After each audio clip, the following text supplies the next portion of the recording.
But we will be live at the Betsy tomorrow and Friday and Saturday doing more wonderful programming.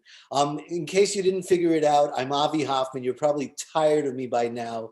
You've had enough, but there's never enough because this just keeps going. Our festival, this is only our second day. And I think we're already near 8,000 or 9,000 people who have viewed our programs over the last few days.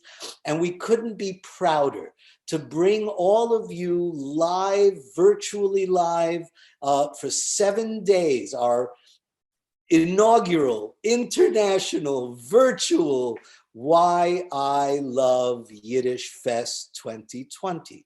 We have 44 events over 7 days, starting at 11 o'clock in the morning with Yiddish cooking until 11 o'clock at night, where we do the 10 o'clock at night shows are usually a little bit more risque, and we do things that are a little bit more contemporary, perhaps. We have world premiere films and concerts and things that have been prepared just for us. And we couldn't be happier, we couldn't be prouder, and we couldn't be more grateful that you are with us. So before we go on, you see on the screen, tonight is a very special night for me because I am going to present to you my mother's life story, my family's life story. So this is very, very personal to me.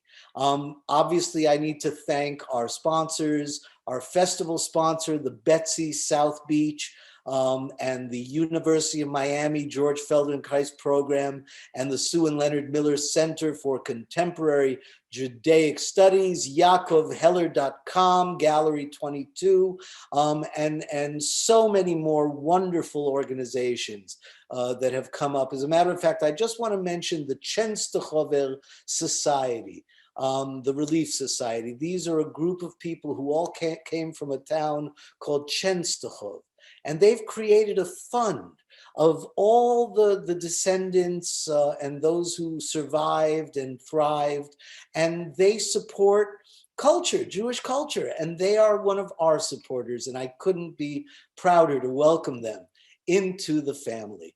And so I would like to go right into what is probably in many ways the most meaningful presentation of this festival for me. Because as you've seen in our videos, my mother was the greatest inspiration to me in my life from the time I was a child. She taught me Yiddish. That was the first language my parents spoke to me, my Mama Loshen. We were not religious. We didn't go to temple. It wasn't about religion. It was about culture, saving the culture that Hitler tried to destroy. And my parents went on to become very active in the Jewish community. My father was the chairman of the board of the YIVO organization in New York back in the 80s. He was very active in the Jewish community. He was a survivor of Auschwitz. And my mother, as you will learn tonight, was born in Siberia, but ended up becoming one of the most important forces for Yiddish language and culture in the world, 25-year professor of Yiddish at Columbia University, 35-year journalist writing in Yiddish for the Forward newspaper, an award-winning playwright, and an author of several books. And tonight, we are going to explore her memoir called A Breed Apart by Professor Miriam Hoffman, Reflections of a Young Refugee, a Miraculous Escape from Russia, from DP Camp to Columbia University and beyond. This book is actually dedicated to my grandfather, who you now see on the screen, Chaim Shmulevich, Olav Sholem. He should only have rest in peace and have a beautiful, we say in Yiddish, Zol Rob Malichtiken Gan Eden. May he have a beautiful and bright Garden of Eden. My grandfather was also a writer and a satirist and a humorist, and his writing actually graced a Yiddish newspaper in Munich, Germany, called Unser Weg, Our Way. And that was between the years 1946 and 1949. And so for the rest of the evening, I will be the voice of my mother as she tells you the story of her life. I was born in 3 installments, the first being in the Siberian town of Tobolsk on June 26, 1936, where my father was incarcerated on trumped-up charges of espionage. There, I was granted my first birth certificate. Now, when I was the tender age of 1 week old, my father was released from prison, and he was given permission to return to the same slave labor camp, Slavuta, in the Ural Mountains, where he had been previously arrested as a rabble-rouser. We arrived in the slave labor camp where rumor had it that I had just been born. And so I was granted my second birth certificate.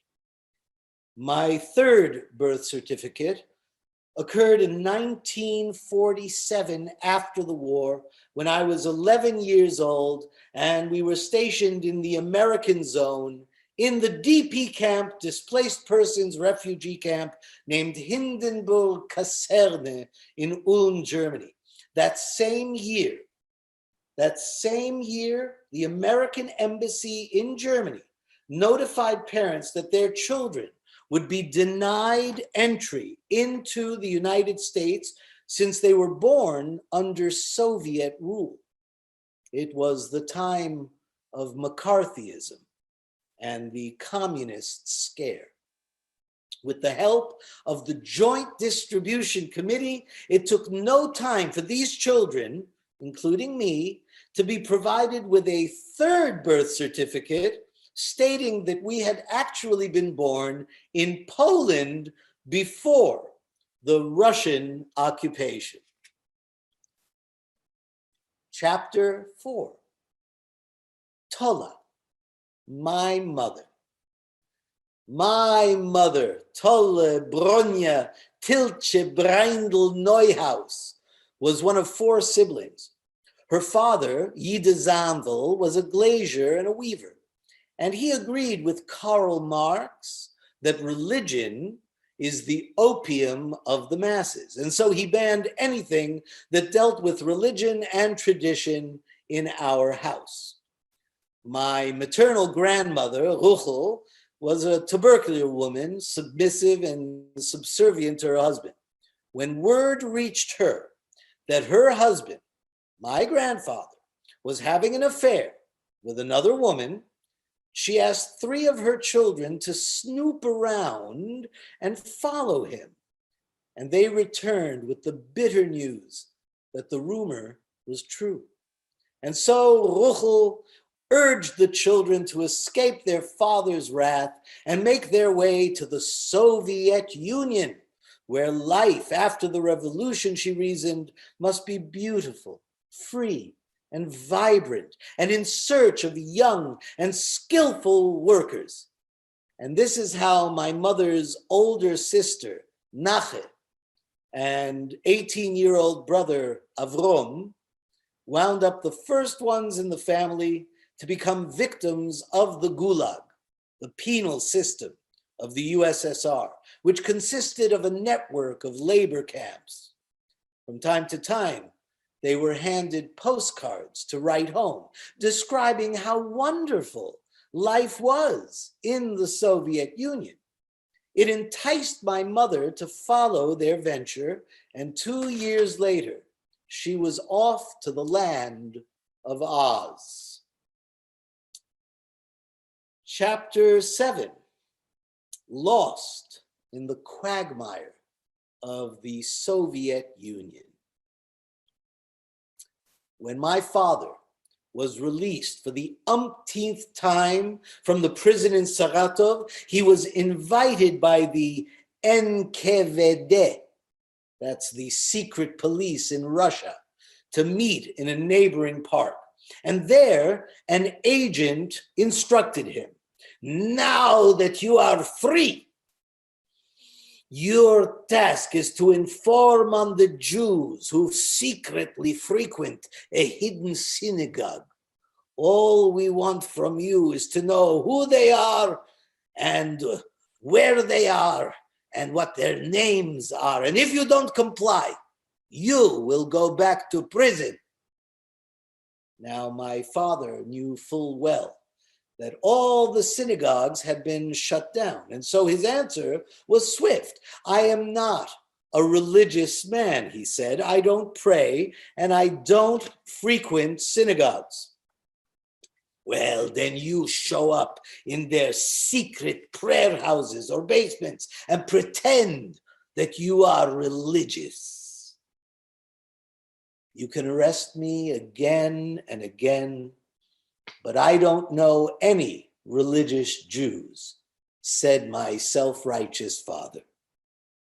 And he was arrested again and again, although his conscience was clear. Others did comply under the strain because perhaps their lives were at stake. Once in prison, my father was handed a document, a pre-written confession to sign. He refused, and he suffered the consequences. He was beaten, and he was confined to a cell. He was fed salty herring, and he was deprived of water. Chapter 10. My mother's quirky brainstorm. Now, what, you may ask, was the nature of the relationship between my mother and Stalin? And the answer is that both of them made use of the same railway tracks, he on his way to the Kremlin and she on her way to the Gulag. Now, this intimate kinship was not to be lightly dismissed because, in fact, this grisly old man with the thick and alarming mustache was attempting to convince half the people of the world that he was actually the benevolent father of a nation. And following his own line of reasoning, didn't that inadvertently make my mother his daughter? But what did he have against her? Nothing. So why the Gulag? Though busily engaged in the distribution of hell on earth, Stalin didn't fail to provide for my mother. Oh yes, he had guaranteed her a fair share of jails and labor camps, starvation and misery. And this combination of catastrophes might have continued indefinitely were it not for my mother's determination. She declared unequivocally that such tactics would not work with her. On the contrary, she would teach that father of the nation that you don't fool around with Tolya, Bronya, Neuhaus, Shmulevich, Yida, Zavlevnovna. Chapter 11. My mother's letter to the grand old executioner. Now, when push came to shove, my mother didn't hesitate. She rolled up her sleeves, took her pen in hand, and she showed Stalin what she was made of. And it seems that my mother was a hotshot with the pen. And so she deluged His Excellency, Comrade Stalin, with her correspondence. Her approach was unique, and all her letters often began with an elaborate salutation. Most exalted Father of the nation, who has assured humanity of fairness and justice and freedom, and who has sacrificed himself for the working class, put them on their feet, and made of them what they are today, believe me, they will remember it as long as they live. Loyal protector of the persecuted and the pursuer, guardian of the masses, our faithful redeemer from the yoke of capitalism. How can I recount your greatness and accomplishments? There is none. None whom to compare you within the annals of the human race. One can only be left speechless by your achievements. Who is there to sing your praises? You are one of a kind, unique in the entire universe. However, you have provided for everyone, but you have forgotten me. Me and my innocent husband, who is rotting in the jails constantly for absolutely no reason whatsoever. You have forgotten also about my tiny little girl who lies ailing in a dark cellar and doesn't see the light of day.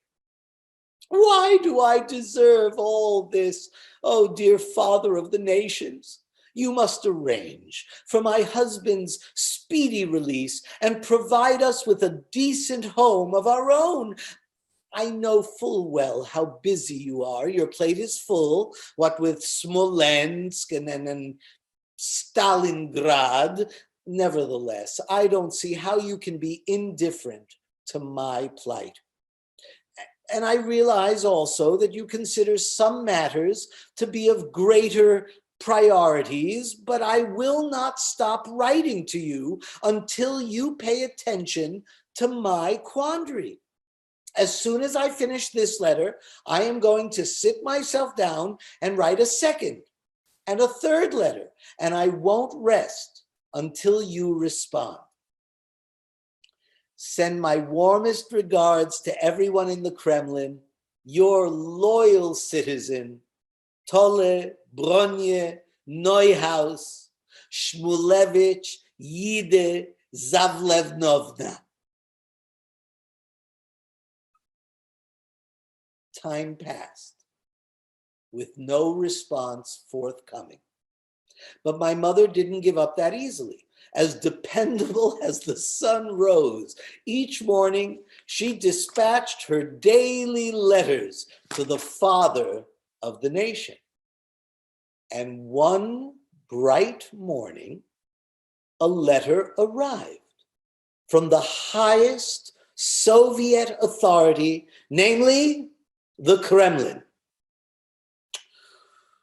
Dear Madam Tolle Bronye Neuhaus Shmulevich Yide Zavlevnovna, we have taken your daily letters into consideration and have decided to investigate this entire matter. In the meantime, we will re-examine the charges against your blameless husband and provide you with a home. Show this letter to the chief of police in your district, and you will get the key to your new habitat located on Astrakhanskaya Ulitsa, number 27 in the city of Saratov. And remember, you are living in the land of freedom and justice, where Joseph Vissarionovich Stalin himself provides for every citizen personally. We are doing this by his kind benevolence, with this one provision: stop writing letters, because the father of the nation has a weak nervous system. I cannot describe in my own words the great happiness that must certainly have pervaded our freezing cold basement that day, for I was too young to preserve all the memories of that occasion. When my mother, however, was reminded of this particular day, she would swell with pride. A short time later, my father was released once again. And as soon as my father was out of prison, we caught the tram, we rode to the district headquarters, and with a police escort, we went off to get the first look at our new one-room abode. Chapter 16. My mother and I escaped first. Lodz landing. Oh, and what a landing. My mother decided on the spot that come hell or high water, that we were leaving Russia and taking the train bound for Poland. Within several hours, we were in Lodz, my mother's birthplace. It was a cold and dreary autumn day. Our train lurched to a stop, and suddenly we were confronted by a mob of Red Army soldiers. They descended on us through the doors and through the windows like locusts. Some of them settled on the roof of the train, but there were so many of them that my mother and I were unable to get off. The soldiers were crowding the train cabins without regard to who got hurt. There was a great commotion, pushing and pulling. Luggage and bags were thrown in and picked up, and the soldiers were smoking and drinking vodka. The train was about to return to Russia when my mother began to holler hysterically, which awakened some of the sleepy soldiers. "Let us out of here! Let us out!" Now, one of the soldiers who was busy loading his suitcase in the overhead compartment, he took pity on us. He opened the train window and he shouted to the soldiers who were standing on the platform below, "Hey, buddy, grab, catch." And then he picked up my little mother by the coat collar and he threw her out of the window. I came next. He grabbed me, shouting out to the soldiers standing alongside the railway tracks, "Here's another one, catch!" And out I flew. And if that wasn't enough, he also threw out my little pillow, and I had a little bundle of dried toast. And that is how we landed in Lodz, Poland, at the very end of the war. Our new housing complex was situated on Yakuba Street, number 16 in Lodz, and it was said that during the war, this complex had actually served as the Lodz ghetto. Chapter 18, Hindenburg Kaserne. In 1946, having walked from Poland for what seemed like an eternity, we finally reached the city of Ulm on the Danube River in the American zone. Our displaced persons camp, Hindenburg Kaserne, was situated on the city's outskirts. And during the war, our camp had served as a Nazi military installation and an airplane base. And I would like to go off script for just a moment to tell you a little bit about the caravan, shall we call it, who all the refugees after the war who were trying to escape, whether it was from Russia or Poland or Eastern European countries, they walked in a caravan, thousands. My mother was just a little girl. There were women, pregnant women who gave birth during the walk, and many people died on that walk. And they walked from Poland through Austria and into Germany when they finally ended up what you're looking at right now, which is Hindenburg Kaserne in Ulm, Germany. It's tragic that even today, we deal with caravans of people escaping persecution. Hindenburg Kaserne became a DP camp right after Hitler's demise in 1945. The camp consisted of half a dozen dreary, crude, 4-story barracks and one airplane installation. Ulm was the city that gave birth to the renowned physicist, Dr. Albert Einstein. But at that time, there was no trace of his ever having been their native son. Now, all of the official camp positions were filled by fair elections, and help came from several organizations, among them the IRO, the International Refugee Organization. Now, the founding statute of the IRO defines a displaced person, a DP, as one who, as a result of acts of brutality, racism, bigotry, and atrocities, is uprooted from their homeland or permanent dwelling place, or as an individual who is forced into slave labor, or one who, as a result of religious or political discrimination, is driven out of their permanent dwelling place. Without the help of the IRO in the American zone of Germany, we all would have faced great hardship trying to survive the long journey to nowhere. There were several organizations that came to our aid, knowing full well that the refugees, we refugees, were helpless, homeless, and victims of a great tragedy.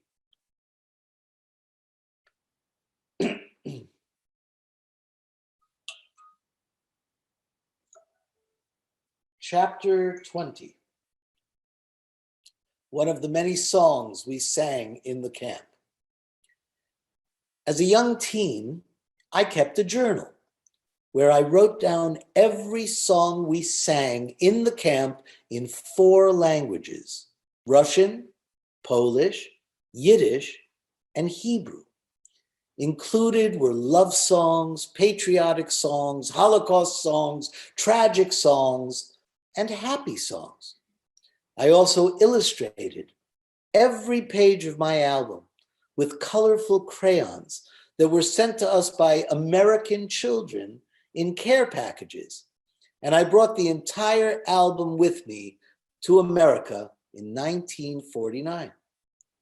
I was no doubt the only child in all of the DP camps after the war that not only kept a record of every song we sang, but managed to bring that journal to America. And today, a copy of that album with its songs and drawings is located and stored in the Holocaust Museum in Washington. And again, I'm going to digress for just a moment to talk about the legacy of my mother and my grandfather. Indeed, this album, this journal of songs that my mother kept, is extraordinary. It's a very important ethnomusicology document because it has folk songs from that period that were sung in the DP camps. And one of the performers in our festival is Efim Chorny and his wife Susanna Gergus, and they will be performing. I'm so tzichish, I don't remember if it's Friday morning or I think it's Thursday or Friday morning. In any event, he and I met in Romania. And he is an expert on ethnomusicology and folk music from Eastern Europe. And he looked at my mother's journal and he was able to recognize songs. And he's a singer and a klezmer musician. He'll be doing a concert for the festival later this week. And he sang for me for 45 minutes. He sang many of the songs that are in this album, and we're hoping to turn it into perhaps a Broadway musical, as well as use it as an archive and academic material for the University of Miami and maybe other schools that teach music and folk music, and especially Yiddish songs. In any event, my grandfather was given an album. He was the vice president of the survivors committee, the directors committee of the camp, the Jewish camp. And so he was given an album of photographs that was dedicated to him specifically. I've only found one other like it in the whole world, and it is part of the Mendel and Miriam Hoffman archive. You'll see my mother is actually right there in this corner. I think she's in every one of these pictures, or certainly some of them. This is an album that is extremely important to understand how the refugees who had just survived the Holocaust, how were they able to come back to life? This is my grandfather, the vice president of the Lager Komitet, the camp committee, Chaim Shmulevich. And in the album, we see all the different ways that the refugees were able to basically come back to life. Chapter 31, my piano lessons in camp. My father's new brainstorm was to hang up a notice on the camp bulletin board that read, "Enrich your children's lives with a musical education. We will provide the piano teacher." And early one morning, a tall, middle-aged, hungry-looking German appeared at our doorstep. He bowed courteously to my mother, spoke to her in German, and concluded the terms of his wages. After each lesson, he was to receive 1 kilo of American noodles. There was no mention of money. The Germans, of course, were devastated at that time, having lost the war, their positions, and their former life. He was very condescending, and he didn't even look at me as if I was completely irrelevant. I instantly understood that it was a major humiliation for him to sink so low as to have to teach music to a Jewish child. It appeared, however, that the German stomach played its own compelling overture in sync with its underfed conductor. And thus began my musical education. Somewhere on the road between life and death, the children of the war lost their ability to dream. And so we lived for the day, and we gave no heed to the future. Playing the piano became a necessity for me. I found solace in the music, an inkling of a more pleasant world where one could hope to achieve the yearnings of one's heart. Because music reverberated with inspiration, enthusiasm, gentleness, wonder, love, fire, and passion.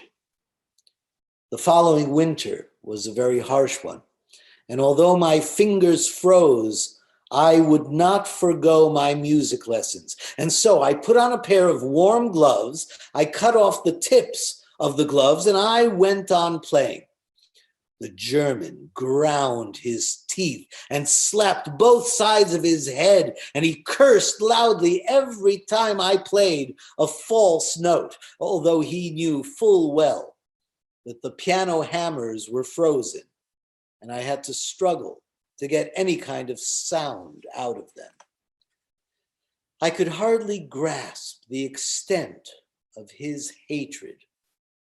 Nevertheless, I kept on repeating those few bars of music that I had learned in that short period of time, aware that a child of refugees had no right to expect such a luxury as playing a piano.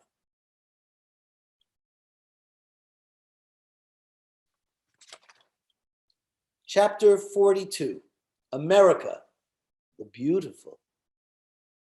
After spending 4 years in the DP camp as refugees in limbo, we finally boarded an American military boat called the General Hersey from Bremenhaven in Germany. I was just a young girl and I was looking forward to the journey and a new life in America. We were surrounded by a multitude of anxious refugees just like us. At the start of the journey, I became seriously seasick, but the infirmary was crowded. My mother carried me to the deck so I could catch my breath instead of languishing on the lowest level of the boat. And after a while, she became hysterical with worry. Father cornered the ship's doctor and he grabbed him by the throat. "If my child does not survive this trip, your life will be in peril." And the doctor relented and he made room for me in the ship's infirmary. And they began pumping intravenous fluids into me. Later, I learned that the only other patients in that infirmary included the doctor's wife and his relatives. Luckily, I recovered. And 2 weeks later, our boat finally anchored in Boston Harbor at the end of 1949. Now, to me, the words like Kalamazoo and Timbuktu had exactly the same meaning as the word Boston. But once on shore, I suddenly felt pangs of hunger. Now, our entire possessions consisted of 2 ragged suitcases, the clothes on our backs, and $5. My father left my mother to guard the suitcases on land, and we set out to walk along the streets of Boston.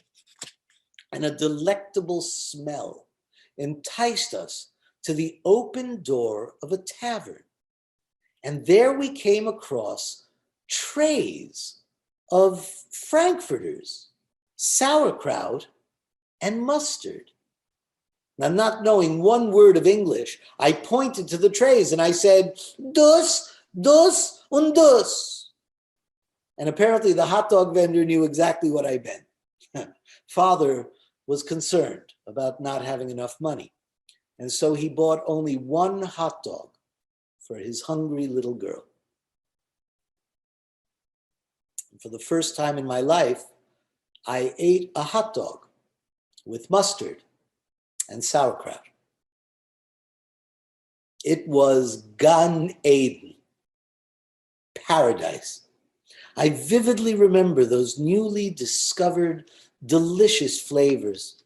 And my father and mother were so elated to know that I had finally eaten something. Now, from the docks, we were taken by the Jewish agency to the Boston train station, where we boarded the train headed for New York City. And we were in such a state of anxiety that we didn't even take notice of anything around us. We were led from place to place in a confusing labyrinth of streets and alleyways, crowds and odors. America. Chapter 46.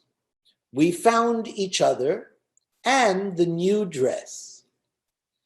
It was in Wilton Junior High School that I met my best friend, Feigale.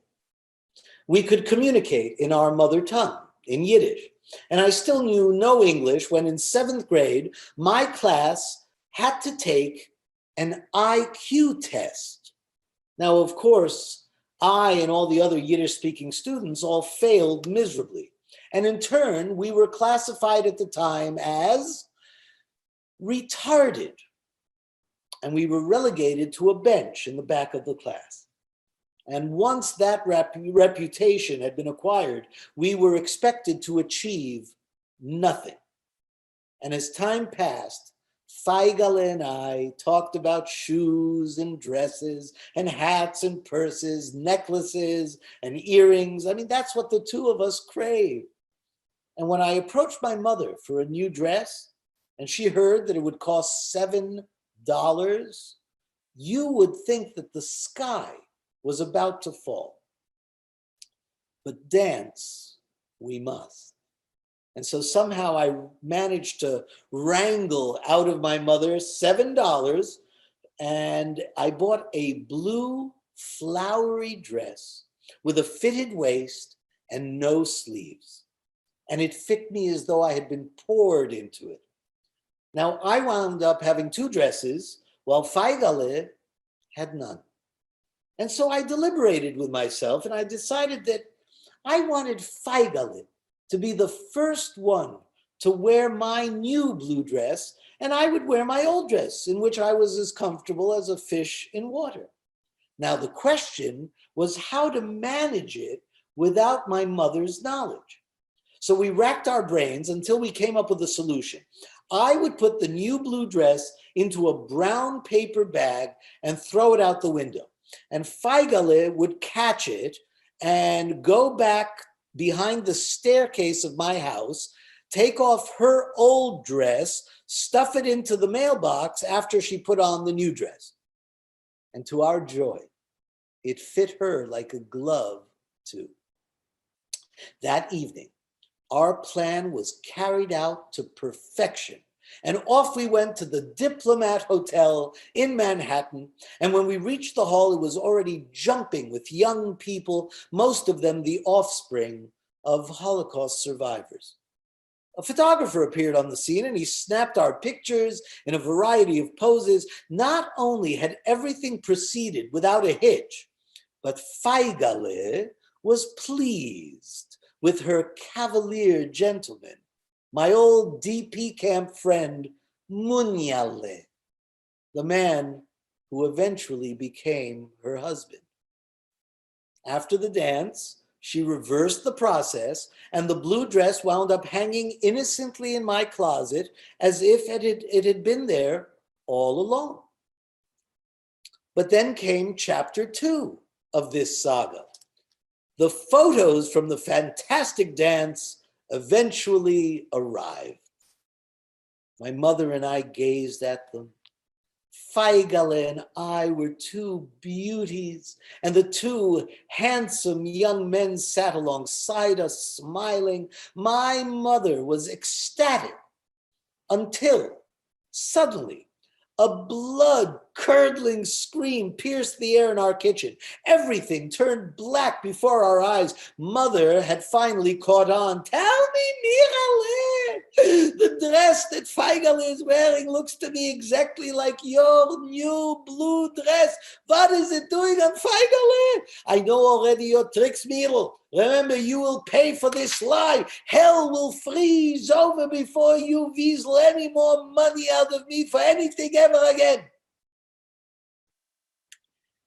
Today, Feigele lives on Fifth Avenue, and she owns a wardrobe designed exclusively for her.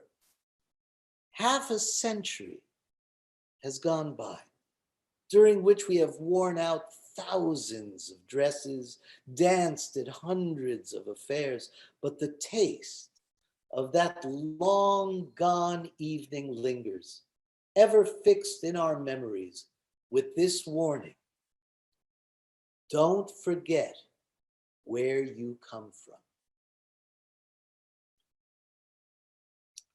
Chapter 54, Further Reflections, Deciphering Historical Moments.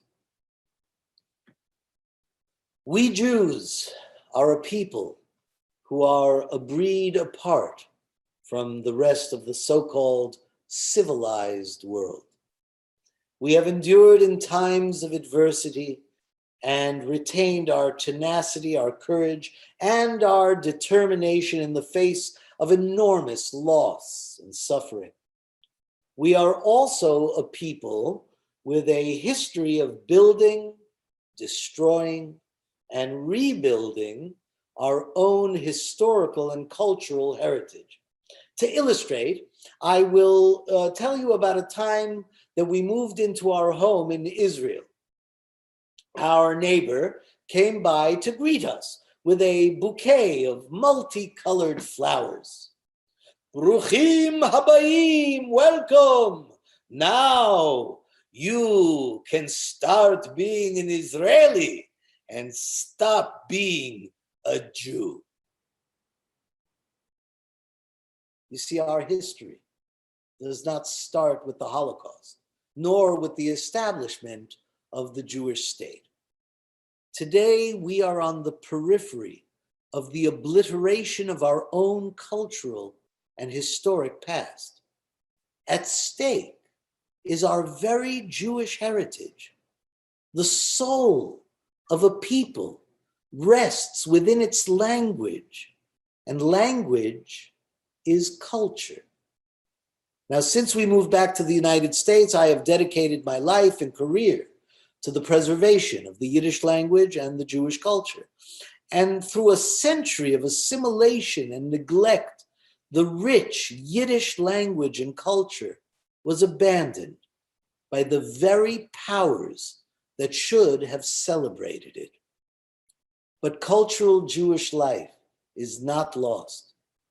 What is lost are the 6 million slaughtered Jews whose unborn future generations will forever deprive us of their contributions to Jewish life, culture, and world civilization. Had those 6 million Jews been allowed to live and thrive, by now, there would have been over 100 million Jews. Among them are now lost scholars, professors, rabbis, doctors, artists, and so on. You see, the world has not changed. I see the same brutality and inhumanity that I describe in this book continue. The news from Vladimir Putin's Russia seems eerily consistent with my tales of Joseph Stalin's Soviet Union. The slave labor camps of North Korea are still functioning to enslave innocent victims, just as the Siberian Gulag did in my lifetime. The crematorium in modern-day Syria performed the same function as Hitler's multitude of gas chambers and their accompanying furnaces. Nazis still march in America, and anti-Semitism, hatred, prejudice, and extremism are still prevalent, not only in America, but over the entire world, and the world remains silent. I have been an educator all my life, and I leave you with this question: when will we ever learn? I hope that our future generations will explore, seek out, and discover their Jewish roots and continue their own remarkable historical journey and legacy. Thank you. A Breed Apart by Professor Miriam Hoffman. You can actually purchase A Breed Apart not only on Amazon, but also on our website, whyilovejewish.org, where you'll also find many other wonderful pieces of merchandise, including Yaakov Heller's artwork and my mother's other books, Legends of the Aleph Bet, and soon a new book called Amazing Rabbinic Tales, the shortest tall stories. So I hope you enjoyed our little get together this evening. And if I understand correctly, right now there should be, let's see, we should have with us a special guest who very rarely gets to come on camera with me. And so I would like to bring him in to join me. So please welcome not only my dear, dear friend, who I've spent years now working with on the Yiddishkeit initiative, but also my colleague, And he is also the director of marketing for whyilovejewish.org and the Yiddishkeit Initiative. You got to turn off your sound on your computer. I'm going to do that right now. Ladies and gentlemen, please welcome Andy Rose. Hello, Andy. From Quell Communications. From Quell Communications. So you understand how easy it was for me to work with Andy. How's it going, Andy? It's going great. I thoroughly enjoyed this last show. Amazing, really amazing. Well, I kept it on so you knew that I was watching it. That's why I kept it on. Honestly, I was so involved in it that I didn't really know until the very end that you were there. I was hopeful, and obviously you were. So it's great. It's great. So, I have to do the same thing. There you go. Good. So normally I'm the one who asks the questions. But today we wanted to bring Andy in to introduce really the power, the force behind how we went from a tiny little organization that my mother and I founded into what is now becoming an international powerhouse of Jewish culture, Yiddish language. And Andy, you're the guy, you're the man. You have helped us get to where we are today through all the festivals we've done. The first one in Miami Beach 2 years ago at the Betsy Hotel in the Colony. And then the mini festival we did at the Betsy last year. And then the big giant Why I Love New York Yiddish Fest in December before COVID. And now this incredible virtual Why I Love Yiddish Fest International with 44 events over 7 days. And you're the guy who's bringing it out to the world. How do you feel about that? I feel great. It's, I've got somebody I'm promoting that's a powerhouse, in and of himself, and that would be you. But, we started small, or you started small, and I was there, and we did a little of this and we did a little of that. And I think that first festival kind of brought a lot of what we've been intending to promote together at once. The breadth, the different genres, the create, the learn, engage, all those elements just seemed to come together down in Miami Beach. And just after that, I think we kind of just got on a roll and continued. We took it to the Big Apple. We took a big bite out of the Big Apple, and I was up for that whole festival. And again, the two largest Jewish communities, South Florida and New York, coming together really. And then of course we all have been going through such a difficult period. And that initial show that you put together, Yiddish Tangos, back in April, at the very beginning, really was a spark toward this whole virtual, just transition to the virtual event. You had, I believe, 116,000 views of the Yiddish Tango, a little concert you had in your living room with the first social distancing, the first socially distanced directive, and 3 other musicians, and we saw a couple thousand people come in and out. And man, that next 3 or 4 weeks was incredible, as people obviously were hungry for this kind of entertainment and deep dive into what we love, and that's beautiful Jewish tango music, klezmer music, and then of course you got on a roll with many different virtual events, your Yiddish classes. Yes. And then we said, well, why don't we do a virtual event or two? And it turned into a festival. And let me remind you that really the way this festival came about was that we had planned for earlier this year in April for Holocaust Remembrance Week. We were going to do this liberation commemoration. We got a grant from Miami-Dade County, and then COVID hit. And there was no way to do anything. And we spoke to Miami-Dade County, and they said that they would be willing to allow us to utilize the funding to do something not live but virtual. And so suddenly we were going to do a virtual liberation commemoration. And then we thought, well, if we're already doing that, why not add more elements to it?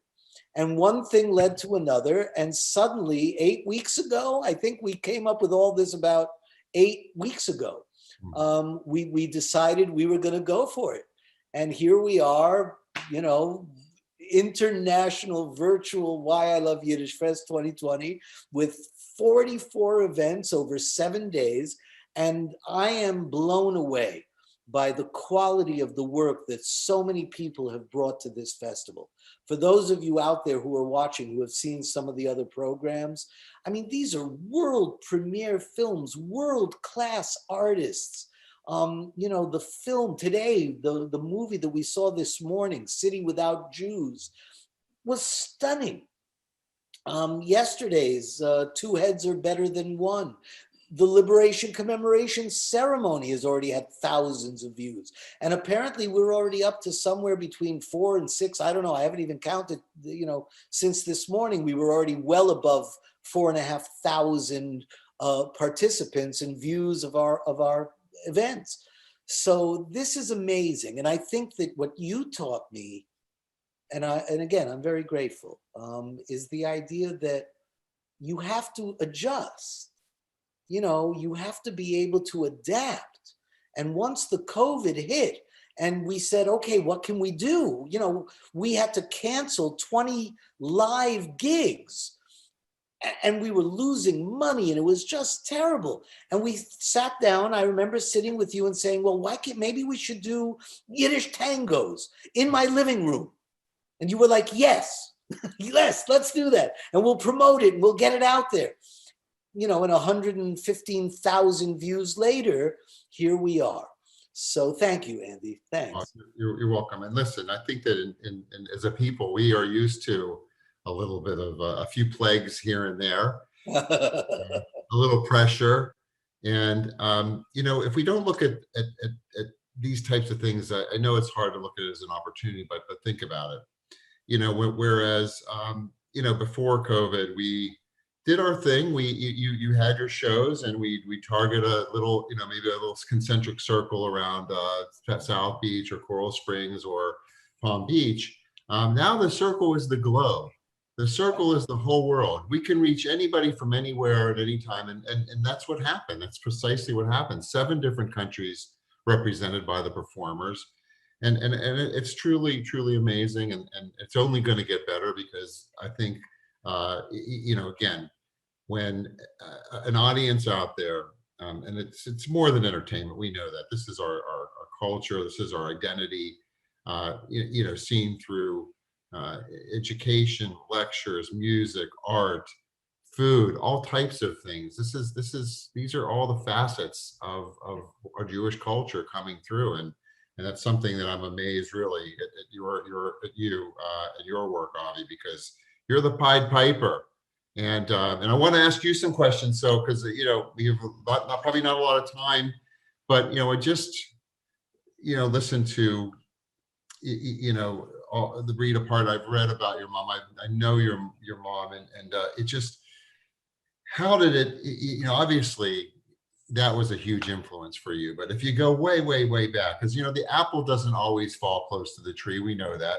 But what happened? What really sparked the fire in you growing up way back, little boy chick? Just maybe an anecdote or a couple of thoughts about what seemed to click inside you early in your life, and when?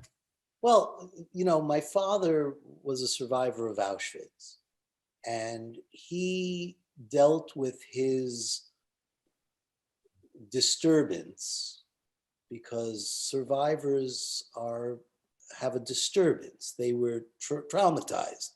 And so he dealt with his trauma by becoming a workaholic. I never saw my father when I was growing up. I very rarely, you know, all week long he worked, and on the weekends he slept. I remember him on the weekends, but really I was only with my mother. my mother would sit with me at the piano and she would teach me songs. To this day, I couldn't have been more than 3 years old or 4 years old when she taught me songs like, "We shall overcome." It was the civil rights era. She taught me folk songs. I remember two brothers on their way, two brothers on their way. Two brothers on their way, one wore blue and one wore gray. And it was the Civil War. So I grew up singing. When I was 3 or 4 years old, I just wanted to sing and play and act. And I became an actor from the time I was 4. I started professionally when I was 10, but my mother wrote my first show when I was 4 years old. And she still kept writing shows for me, well into my 20s and 30s. I mean, we still write shows together. So she was really the influence that made me who I am today in terms of my career. So, it's interesting. I picked up on a few of the last statements that you made in your last presentation. Never forget where you come from. Obviously, Yeah. that's a credo that you followed incredibly to a T. So fast forward now. Obviously, you're so well known as an entertainer and actor, a Jewish actor. And what does it? What were the workings of going from actor to activist?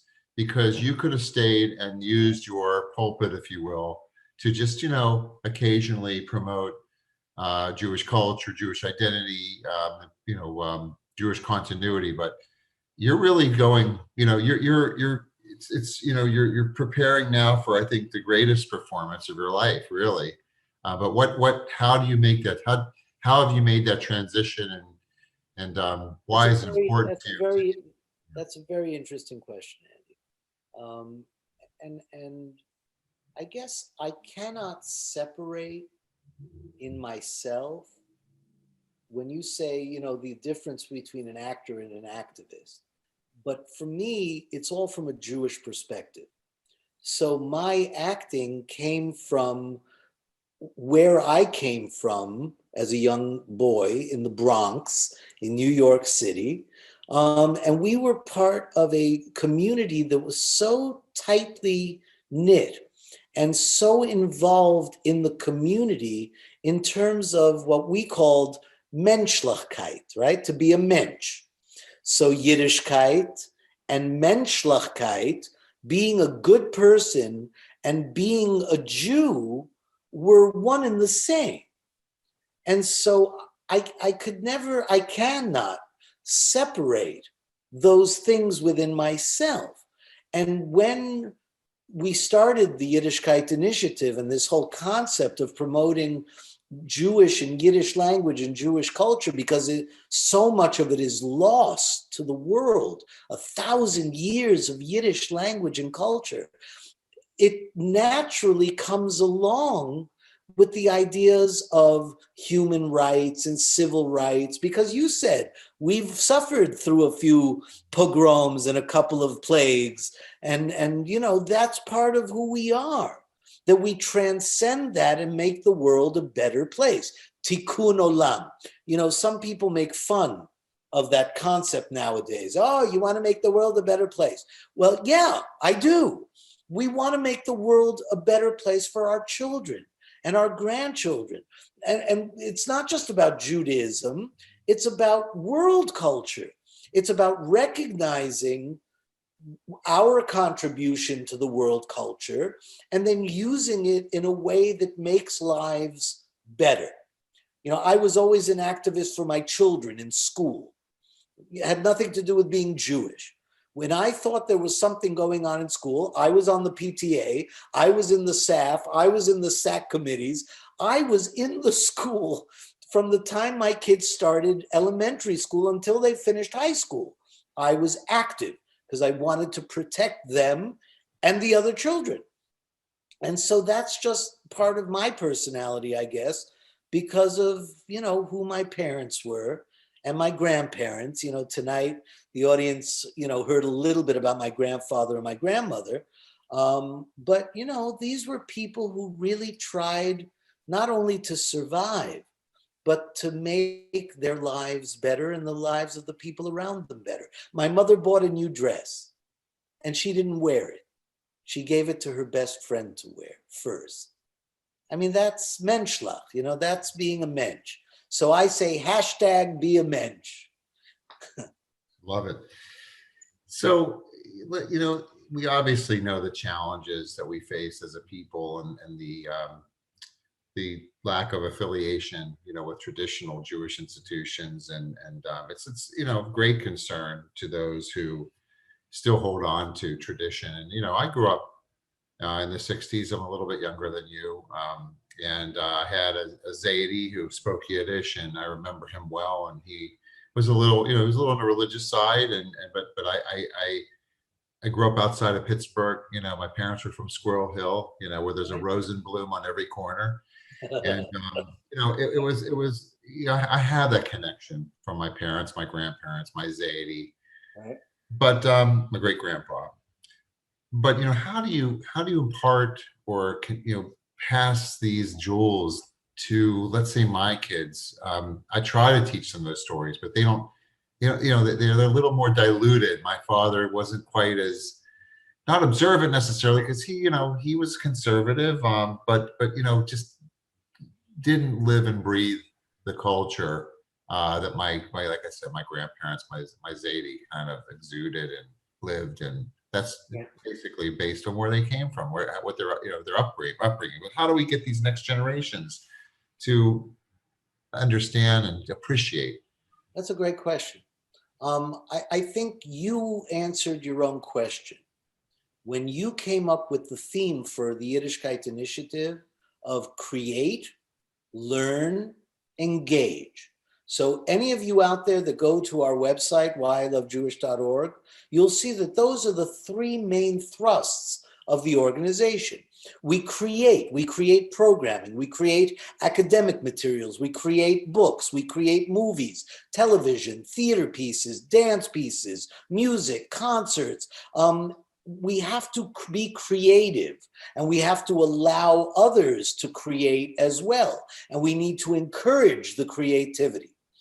Then we have to learn, because if you don't learn from it, then what do you really end up having from it?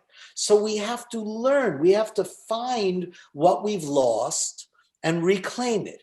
We have to create new things and learn from them. We have to be able to take the lessons of what we've created, learn from them so that we can go to the next step, which is to engage the community. So we create, we learn, we engage everyone, and we are doing it. We are actually doing it. So you kind of came up with the answer to that. What I would add is that one of the things I'm most proud of, I think right now with this particular festival, is we have representation from all over the world, from all demographics. We have millennials with Yidlife crisis.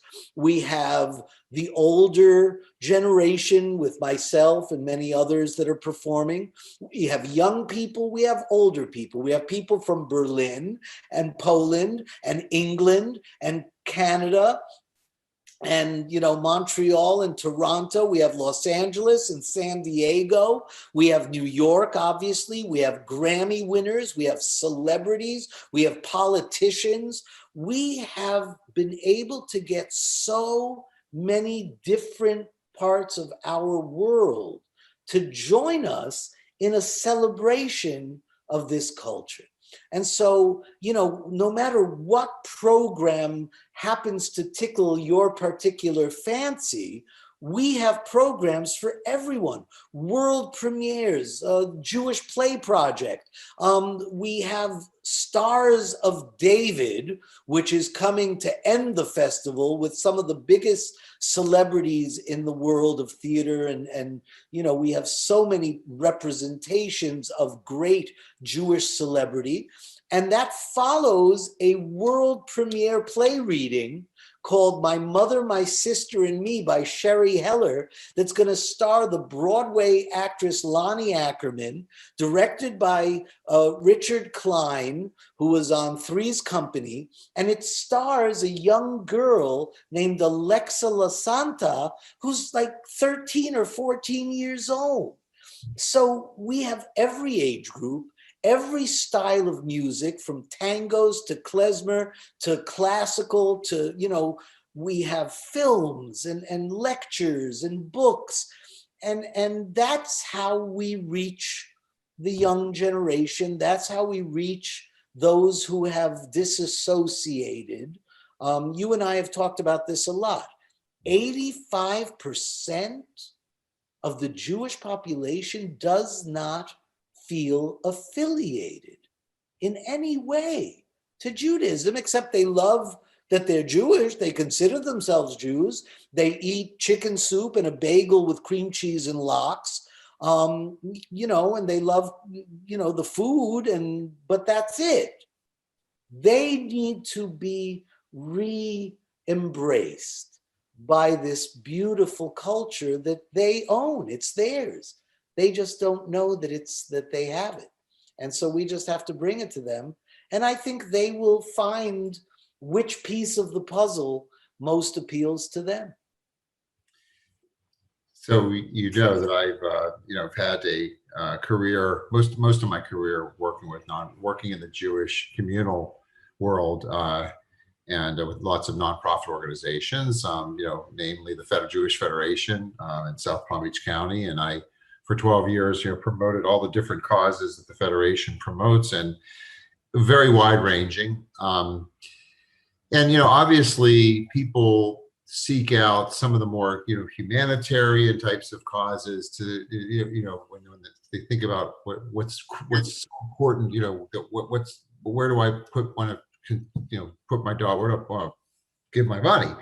And they might think, oh, culture, arts, it's not that important, but there is a very serious, this isn't just an entertainment organization. This is a serious mission. And that's what I want you to also discuss is how, this is our identity. This is the future. This is an avenue toward rediscovering, like you said, who we are. But how important it is, to continue our strong Jewish core and our identity. And I just want you to address that. How important is it? And how important it is to support this organization? Well, look, we keep saying this, if you forget history, you're bound to repeat it, right? And so there's a negative side to that, but there's also a positive side to that. If you remember history, then you are bound to celebrate it and find the good stuff.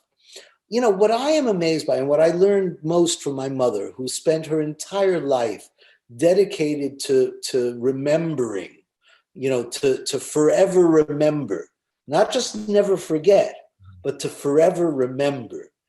The idea that there's 1,000 years of Yiddish language and culture, literature, poetry, music, theater, everything you can imagine for 1,000 years that in just 50 or 60 years disappeared, except in academia.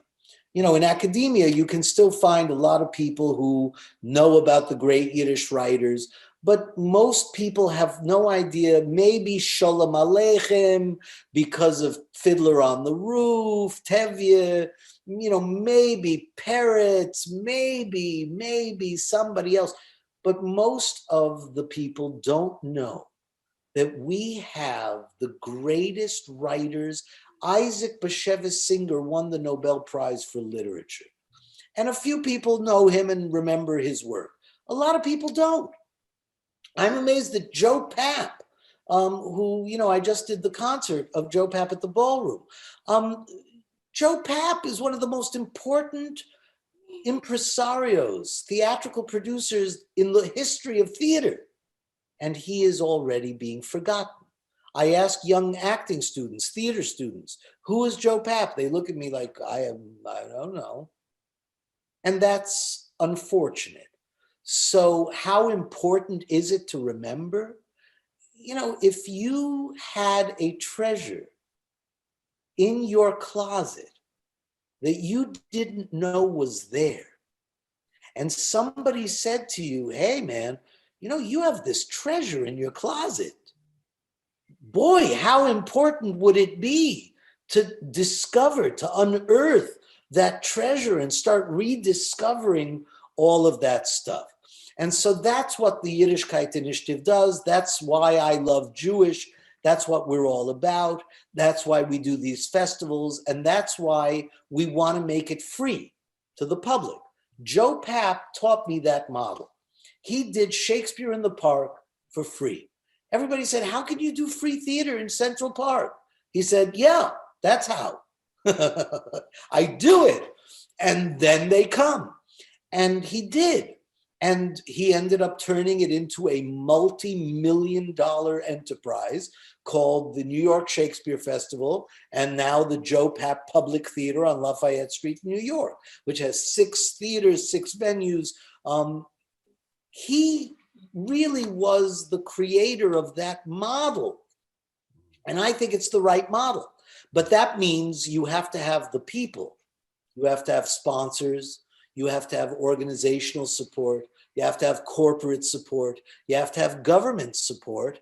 And ultimately, like PBS, you have to have individual support.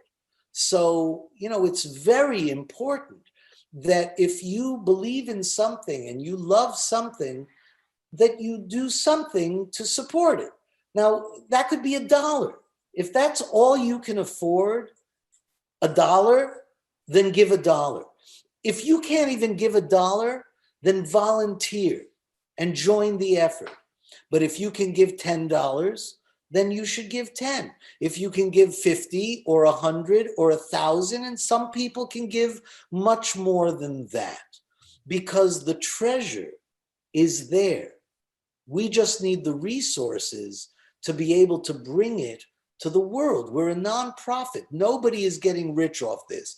Believe me, nobody is getting rich off this. God knows. But, the idea that it is a treasure for not only our people, you know that I taught a course at the University of Miami called Yiddish Theater, the Foundation of Modern Culture. You cannot look at our modern culture, not only in America, but all over the world, without finding the roots back in that world of Yiddish, the Yiddish language and culture from the 1800s into the early 1900s that created Hollywood, that created the music industry, that created comedy, and your idea to create a Jewish comedy Hall of Fame. It's coming, ladies and gentlemen. It is coming. Ladies and gentlemen, it's coming. Ladies and gentlemen. Right. So, comedy, theater, film, music, television, the golden age of television. You cannot find, even law. If you look at the legal profession, look at all the Jewish lawyers who have changed the world. Benjamin Ferencz. Yesterday, we did the film about Benjamin Ferencz and Yaakov Heller. Artists like Yaakov Heller, lawyers like Benjamin Ferencz. We have changed the world for the better. And we need to not only remember it ourselves, but celebrate it with the rest of the world, Jews and non-Jews alike. Yes, we need to turn that ingenuity inward to our culture and our people. And we do. We've accomplished so much, made so many contributions to the world, and we need to celebrate those. Mm-hmm. They're not always, like I said, inherently Jewish contributions, but we have to look inward and see how we can engage. That's Right. that's such an important word you mentioned. But you know what I do now, working with Yiddishkeit Initiative and many different organizations. It's a labor of love, and there's nothing I enjoy more than celebrating the treasure that is you, Avi Hoffman. Thank And you. I don't know if anybody's out there, but you're Yeah, extraordinary.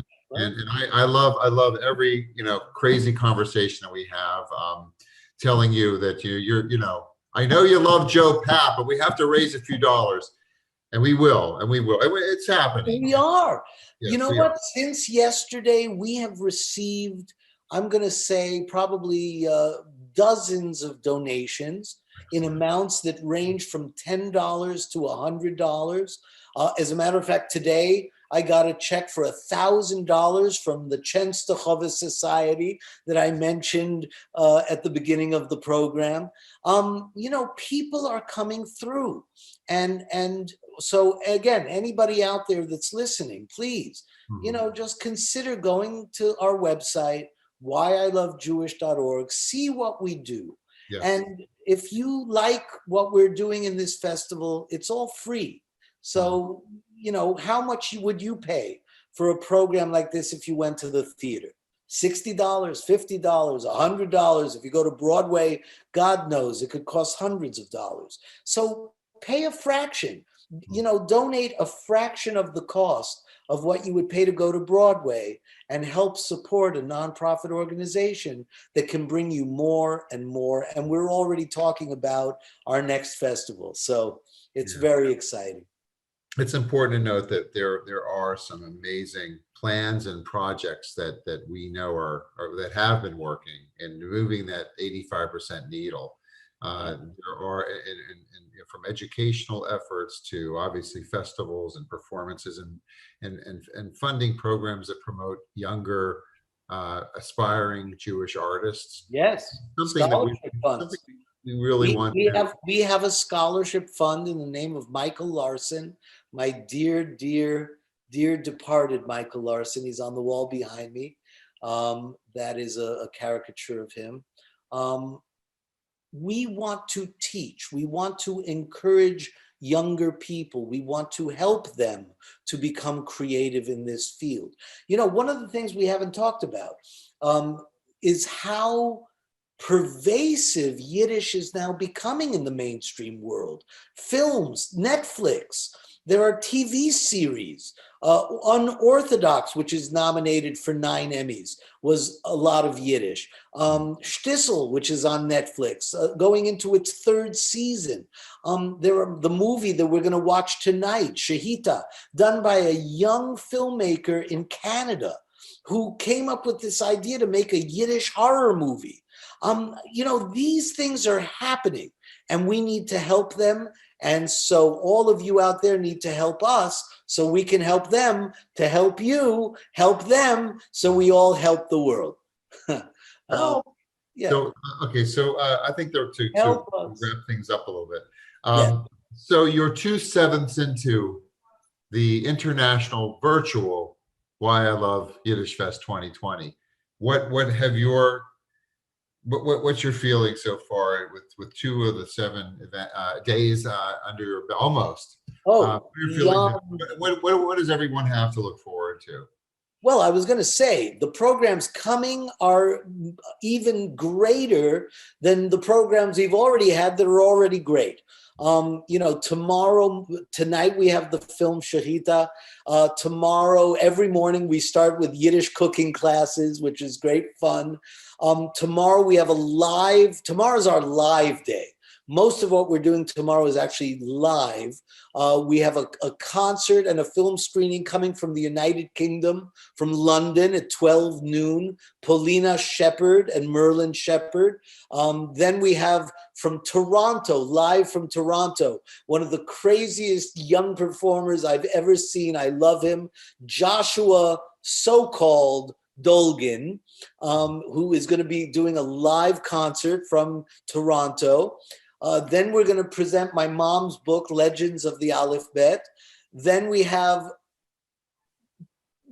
some of the most virtual millennial success stories in the Jewish world. These two guys from Montreal, one now lives in Los Angeles, called Yidlife Crisis. These guys have gone virtual on their website with their YouTube videos. They're going to give us the internet premiere of their film Chew Deism, and it's all about eating. And they're great.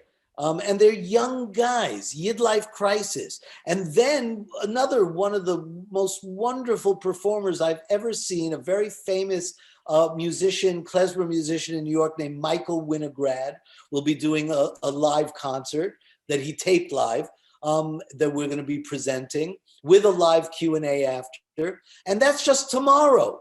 Then we have all these world premieres and poetry readings, Borscht to Broadway with a 10-piece orchestra, Yiddish is Sexy from San Diego with Yana Mazurkevich Mysorish. Then we have a play reading of The God of Vengeance by Sholem Asch with his great-grandson. I mean, every one of our programs, Address Unknown, a great play about the Holocaust. We'll be doing a live reading with my friend Ken Clement in Los Angeles. Live from Berlin, one of the greatest Yiddish Jewish performers in the world, Daniel Kahn, who went viral with his Yiddish version of Cohen's Hallelujah. Leonard Cohen's Hallelujah. He's doing a live concert from Berlin, Germany on Friday at 12 noon. Then we have our own Alejandra Charney, who's doing a Spanish Yiddish concert from Miami live. Chaim Plutzik from the Betsy Hotel, the great Jewish poet. My world premiere of the third show in my two Jewish trilogy called Still Jewish After All These Years, which is sponsored by the Jewish Broadcasting Service in New York. That's a world premiere. I can't wait for it. I've been working on it for months. Then Yael Strom, who wrote the Book of Klezmer. He is literally one of the top experts in the world on klezmer music. He's doing a concert and a film screening of his documentary, A Great Day on Eldred Street, followed by the Tony-winning director and the composer of the show Indecent on Broadway. Lisa Gutkin, who wrote the music, is going to be doing a concert live called Indecent Music with Lisa Gutkin. She's got all these friends and the Tony Award-winning director of the show, Rebecca Teichman. The Jewish Play Project, it was a big competition. We got to go soon because we have a 10 o'clock show. Live from Moldova, from Europe, Efim Chorny and his wife are doing a live concert. Amazing Rabbinic Tales.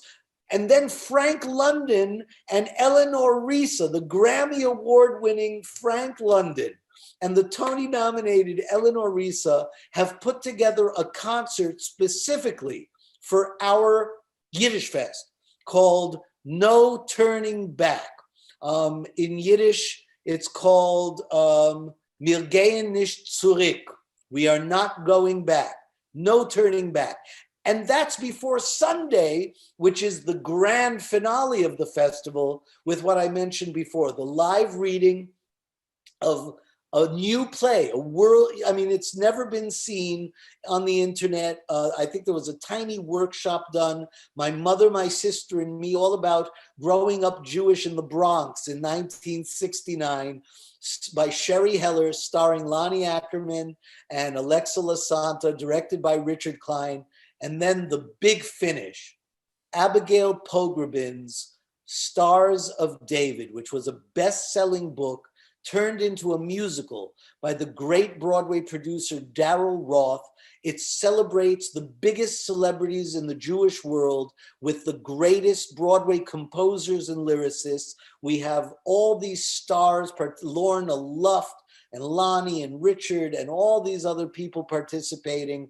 And it's going to be unbelievable, and I can't believe we pulled this off. So congratulations to you, and congratulations to me. So back at you, you wonderful Pied Piper Yeah, of Yiddishkeit, of Jewishness.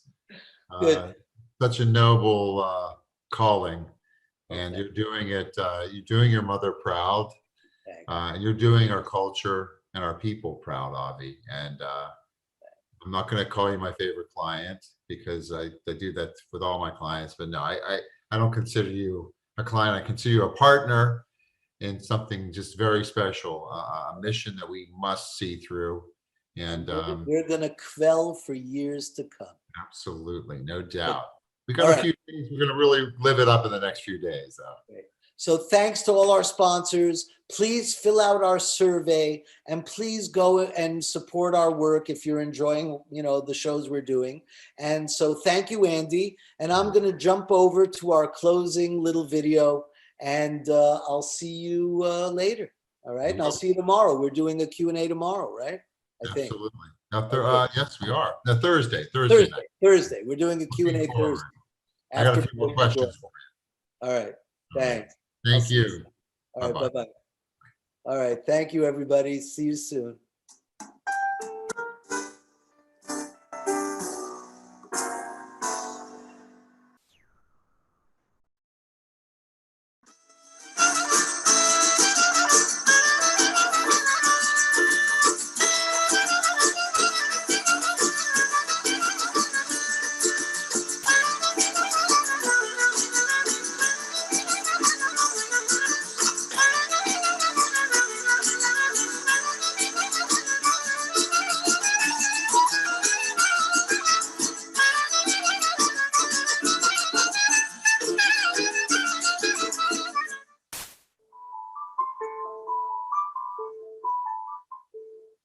My name is Rabbi Solomon Schiff.